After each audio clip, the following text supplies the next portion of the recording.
Kasih karunia dan damai sejahtera yang dari Allah Bapa kita dan dari anaknya Yesus Kristus kiranya menyertai kamu. Amin. Shalom, Ibu Bapa dan saudara-saudara yang terkasih dalam Yesus Kristus. Kita bersyukur Tuhan masih memberikan hari ini untuk kita. Dan di hari ini Tuhan menuntun kita melalui firman-Nya yang akan diperdengarkan kepada kita. Firman Tuhan hari ini Sabtu 5 Oktober 2024 diambil dari kitab Injil Lukas pasal 13 ayat yang ke-17. Dan waktu ia berkata demikian, semua lawannya merasa malu dan semua orang banyak bersuka cita karena segala perkara mulia yang telah dilakukannya. Demikian firman Tuhan. Ibu bapak dan saudara-saudara, firman Tuhan hari ini merupakan bagian saat pengajaran Yesus di sinagoge.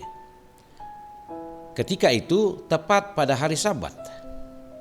Dan pada saat itu Yesus bertemu dengan seorang perempuan yang telah sakit selama 18 tahun karena dia dirasuki oleh roh jahat. Kondisi itu membuat dia tidak mampu berdiri, tidak mampu mengangkat dirinya sendiri sehingga dia terbaring selalu. Ketika Yesus melihat perempuan itu, maka ia memanggil dia dan berkata kepadanya, "Hai ibu, penyakitmu telah sembuh." Peristiwa itu ternyata dilihat oleh kepala rumah ibadat dan kemudian mempersoalkannya. Karena yang dilakukan Yesus itu tepat pada hari Sabat, di mana menurut hukum Yahudi ketika itu, apa yang telah dilakukan Yesus pada hari Sabat itu adalah sesuatu yang salah menurut hukum Taurat.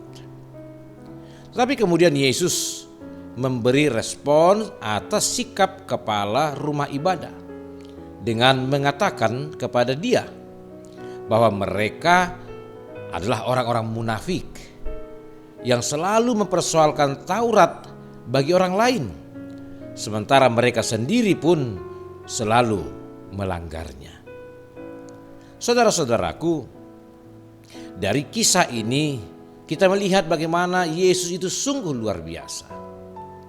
Ia bukan hanya mengajar, bukan hanya membekali umat ketika itu dengan ajaran-ajaran tentang kerajaan Allah.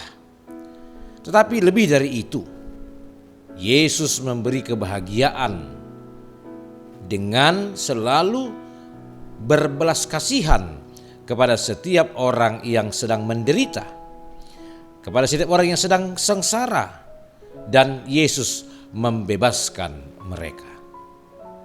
Saudara-saudaraku, dalam kehidupan kita sekarang, di dalam dunia yang penuh dengan tantangan dan pergumulan ini, kita bisa saja merasakan kondisi seperti yang sedang dirasakan oleh perempuan yang sakit tersebut.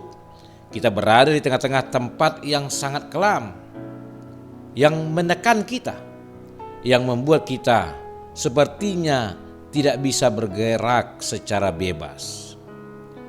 Di kondisi seperti itu, pasti kita sering merasa kita adalah manusia yang lemah dan tak berdaya. Saudara-saudaraku, kalaupun kita di saat-saat ini sedang mengalami hal seperti itu, janganlah pernah kita menjadi terlarut dalam kesedihan, perasaan lemah, perasaan tidak memiliki kemampuan. Melainkan datanglah kepada Yesus, berserulah kepadanya, karena Dia pasti akan mendengar kita, Dia akan berbelas kasihan kepada kita, dan Dia pasti akan menolong kita. Karena Tuhan selalu mengerti tentang keadaan kita. Saudara-saudaraku, tetaplah menjadi pribadi yang optimis, menjadi pribadi yang terus berpengharapan walaupun sedang berada dalam situasi dan kondisi yang menekan dalam kehidupan kita. Karena kita memiliki Yesus yang selalu memperhatikan kita dan selalu berbelas kasihan kepada kita dan selalu berkenan untuk menolong kita. Amin.